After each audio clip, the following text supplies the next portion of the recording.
Chapter number 10 के numericals हैं जो बोर्ड की एएलपी के मुताबिक जो है वो पहले 4 हैं। तो आज हम जो है पहला न्यूमेरिकल जो है 10.1 वो समझेंगे। समझाने से पहले जो है ये एक स्पॉट्स आपको नज़र आ रहा होगा वाइट कलर का, ये जहाँ पर होगा तो वहाँ पे आपने देखना है। तो इसमें ये जो टाइम पीरियड है कैपिटल टी, ये 2 सेकंड, ये स्टेटमेंट के अंदर लिखा हुआ है। आप स्टेटमेंट के अंदर से इसको चेक कर लें। इसी तरह जो जी है वो बी वैल्यू उसने लिखी हुई है कि जी ई का मतलब है ग्रेविटेशनल एक्सलेरेशन की वैल्यू जो अर्थ पर है। अर्थ के लिए वो स्मॉल ई लगा रहा है और उसको डिवाइड कर दिया है 6 से। ये गिवन है हमारे पास, स्टेटमेंट के अंदर लिखा हुआ है। मतलब इसका ये है कि जो मून पे ग्रेविटेशन एक्सलेरेशन की वैल्यू है जी एम, वो कम होगी जो ज़मीन पे ग्रेविटेशन एक्सलेरेशन की वैल्यू है 6 टाइम। तो इसमें हम जी की वैल्यू 10 पुट करेंगे, उसको 6 से डिवाइड कर देंगे, कैलकुलेटर पे आंसर लेके 1.67 आ जाएगा। अब हमने इसमें फाइंड क्या करना है, दो पार्ट्स उसने पूछे हुए हैं, ए और बी। तो पहला जो है वो लेंथ ऑन अर्थ यानी एल ई फाइंड करना है, ई फॉर अर्थ।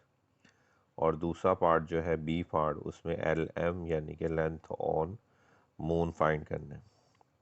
तो ये नीचे जो है दोनों पार्ट्स किए हुए हैं, ए और बी। वाइट स्पॉट को देखें आप, तो ये एल ई यानी लेंथ ऑन अर्थ निकालने के लिए हमने ये फार्मूला लगाया है।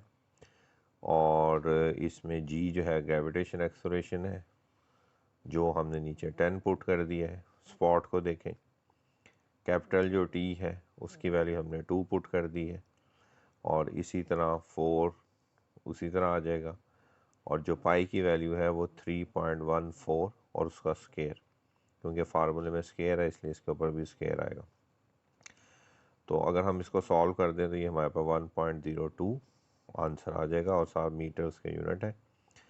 इसी तरह बी पार्ट में भी देखें, फार्मूला सारा यही है, सिर्फ जहाँ पे एल ई था वहाँ हमने एल एम कर दिए। इसी तरह जी ई की जगह जी एम कर दिए। तो ए वाले ही फार्मूले को हमने मॉडिफाई कर लिए। तो इसमें भी उसी तरह वैल्यू लगा दे। जी एम की वैल्यू हमने ऊपर निकाली हुई है, 1.67 है। टी की वैल्यू 2 है और पाई की वैल्यू 3.14 है। इसको भी आप कैलकुलेट कर लें तो इसका आंसर आ जाएगा 0.17। अब हम 10.2 न्यूमेरिकल करेंगे। उसका गिवन डेटा जो है, ये स्पॉट को आप देखें ताकि आपको पता चल जाए कि मैं इस टाइम कहाँ से रीड कर रहा हूँ। तो गिवन डेटा जो है उसमें लेंथ ऑफ पेंडुलम दिया हुआ है 0.99। आप न्यूमेरिकल की जो स्टेटमेंट है उसमें देख लें, कंफर्म कर लें। और इसी तरह सिंपल पेंडुलम का जो टाइम पीरियड है वो भी दिया हुआ है 4.9। तो टू फाइंड हमने क्या करना है, जी एम फाइंड करना है, यानी कि value of g on moon, चांद पे जो वैल्यू ऑफ जी है वो हमने फाइंड करनी है। एम का मतलब फॉर मून है। तो ग्रेविटेशनल एक्सलेरेशन फॉर मून के लिए फार्मूला ये बनेगा, ये आपने याद रखना है। अब इसमें वैल्यूज पुट कर दें। पाई की वैल्यू आपको पता है 3.14 है। एल की वैल्यू ऊपर देखें 0.99 निकाली हुई है हमने, वो यहाँ लिख देंगे। और जो टी है वो भी हमारे पास ऊपर मौजूद है 4.9, तो वो भी यहाँ पे लग जाएगा। इस तरह आप इस सब को कैलकुलेट करें तो आपके पास 1.63 और ग्रेविटेशन एक्सलेरेशन की जो यूनिट है वो मीटर पर सेकंड स्क्वायर होते हैं। न्यूमेरिकल नंबर जो 3 है 10.3, इस स्पॉट को देखें तो इसका जो गिवन डाटा है वो भी स्टेटमेंट से आप लिख सकते हैं कि लेंथ पेंडुलम की जो है वो दी हुई है 1 मीटर। जी ई वो हम खुद लगाएंगे और वो हमें पता होना चाहिए वो 10 मीटर पर सेकंड स्क्वायर होती है, ये वैल्यू याद रखनी है। और जी एम जो है यानी कि जो ग्रेविटेशन एक्सलेरेशन ऑन अर्थ जो 10 दी हुई है वो 6 टाइम वहाँ पे कम होगी। ये हमें वैसे स्टेटमेंट में दिया हुआ है 1/6 की सूरत में।